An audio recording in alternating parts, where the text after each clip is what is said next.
ሂደቱ ግልጽ ነው። አዲስ ዓለም አቀፍ አሰላለፍ እየተፈጠረ ነው። ኢትዮጵያ የባህር በር ትፈልጋለች። እስራኤልና አጋሮቿ ደግሞ ቀይ ባህርን የሚጠብቅላቸው ጠንካራ ሀገር ይፈልጋሉ። የእስራኤሉ ጠቅላይ ሚኒስትር ቢንያሚን ኔታንያሁ አዲስ ጥምረት ይዘው መጥተዋል። የአረብና ሙስሊም ሀገራት በእስራኤል የሚገኙትን የአሜሪካ አምባሳደር ማይክ ሁካቢ አስተያየት አደገኛና ጸባጫሪ አስተያየት ነው ሲሉ አውግዘዋል። በመቀለ ከተማ ያልተለመደ የባጃጅ ቁጥር መጨመር የታየ ሲሆን ይህም በጦርነቱ ወቅት ተሽከርካሪዎች ለምን በዙ? ሶስቱንም መረጃዎች በዝርዝር ይዘናቸዋል። ሰላም ተከታታዮቻችን፣ በአዲስ አቀራረብ ለእናንተ አዳዲስ ዜናዎችን ለማቅረብ ከተፍ ብለናል። እኛን ለማገዝ ከታች የምታደርጉትን ታውቃላችሁ። የማታውቁ ካላችሁ ኮመንት ላይ ጻፉልን፣ እናሳያችኋለን። ወደ ዝርዝር ዜና እንለፍ።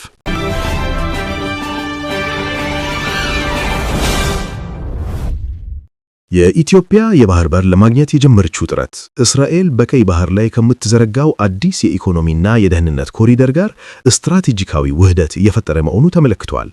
እስራኤል ህንድና አውሮፓን የሚያስተሳስር የኢኮኖሚ መስመር ለመጠበቅ በቀይ ባህር ላይ እንደ ኢትዮጵያ ያለ ጠንካራ አጋር ትፈልጋለች። እስራኤል ከሶማሊላንድ ጋር የምታደርገው መቀራረብ ኢትዮጵያ በዚያው ቀጠና የባህር ኃይል ለመገንባት ካላት እቅድ ጋር በቀጥታ ይገጣጠማል።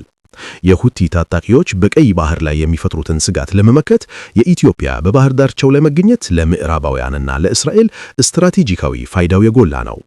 ሂደቱ ግልጽ ነው። አዲስ ዓለም አቀፍ አሰላለፍ እየተፈጠረ ነው። ኢትዮጵያ የባህር በር ትፈልጋለች። እስራኤልና አጋሮቿ ደግሞ ቀይ ባህርን የሚጠብቅላቸው ጠንካራ ሀገር ይፈልጋሉ። ጠቅላይ ሚኒስትር አብይ አህመድ ዛሬ በሐዋሳ በነበረው የልዩ ዘመቻ በዓል ላይ ባደረጉት ንግግር ከሶማሊያ ጫፍ እስከ ሙጽዋ ጫፍ በባህር የሚያጋጥሙ ሽብሮችን ወንድም ህዝቦችን ደግፈን ሽብርን ለማስቀረት ልማት ብልጽግናን በቀጠናችን ለማረጋገጥ ለኢትዮጵያ ብቻ ሳይሆን ለቀጠናው በቂ የሆነ ኤሊት ፎርስ ገንብተናል። ቀይ ቦኔት ለባሾቹ ውጊያ የሚጨርሱና ውጊያ የሚያስቀሩ ናቸው። የኛ ዝግጅት በድፍን አፍሪካ ሰላም ለማረጋገጥ ነው። በቀጠናችን ላሉ ሀገራት አለኝታ መከታ ጋሻ ለመሆን ነው ማለታቸው በጥምረቱ ውስጥ ኢትዮጵያ እንዳለበት አመለካች ነው።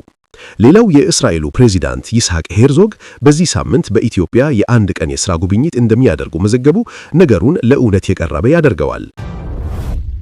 የአረብና ሙስሊም ሀገራት በእስራኤል የሚገኙትን የአሜሪካ አምባሳደር አስተያየት አውግዘዋል።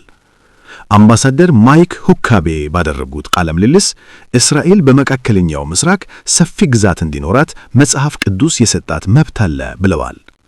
ከግብጽ የአባይ ወንዝ እስከ ሶሪያና ኢራቅ የኤፍራጥስ ወንዝ ድረስ የግዛቷ አካል ነው ሲሉም ተደምጠዋል። ሳውዲ አረቢያ፣ ፓኪስታን፣ ቱርክና ጆርዳንን ጨምሮ ሌሎች 10 የሙስሊም ሀገራት አደገኛና ጸብ አጫሪ አስተያየት ነው ሲሉ የሁካቤን ንግግር ተችተውታል። ሀገራቱ የተመደን ዓለም አቀፍ ሕግ የሚጣረስና የጋዛን ጦርነት የሚያባብስ ነው በማለት ተቃውመዋል። የእስላማዊ ምክር ቤት ትብብር ኦአይሲ እና የገልፍ ትብብር ካውንሲል ጂሲሲ በጉዳዩ ላይ የጋራ መግለጫ አውጥተዋል። መቀለ ከተማ ምን እየተካሄደ ነው? በትግራይ ክልል ርዕሰ መዲና መቀለና በአካባቢዋ ያለው ማህበራዊና ኢኮኖሚያዊ ሁኔታ ከዕለት ወደ ዕለት እየተባባሰ መምጣቱን ከስፍራው የወጡ መረጃዎች ያመለክታሉ። በተለይም የሰው ኃይል ስደት፣ የባንክ አገልግሎት መቋረጥና የጸጥታ ስጋት በከተማዋ ላይ ጥላ አጥልተዋል። ከመቀሌ የሚወጡ መረጃዎች እንደሚያሳዩት የከተማዋ ወጣቶች በተስፋ መቁረጥና በጸጥታ ስጋት ምክንያት በከፍተኛ ሁኔታ ወደ አዲስ አበባና ወደ ተለያዩ የውጭ አገራት እየተሰደዱ ይገኛሉ። ከክልሉ ለመውጣትም የትራንስፖርት እጥረት በመኖሩ ተጓዦች ለሳምንታት ለመጠበቅ ተገደዋል። በከተማዋ ያለው የባንክ አገልግሎት እጅግ አስቸጋሪ ደረጃ ላይ ደርሷል። ነዋሪዎች ለአነስተኛ የገንዘብ መጠን ለ1000 ብር ሙሉ ቀን በሰልፍ እንደሚያሳልፉና አብዛኞቹ ባንኮችም አገልግሎት መስጠት አቁመው በራቸውን እንደዘጉ ተገልጿል። በክልሉ ያለው የትምህርት እንቅስቃሴም አደጋ ላይ እንዳይጥለው አሳስፈርቷል። ምንም እንኳ በከፊል ትምህርት ቢጀምርም ብዙ ተማሪዎች ትምህርት ከህይወት አይበልጥም በሚል ተስፋ በመቁረጥ ትምህርታቸውን እያቋረጡ እንደሚገኙ ታውቋል።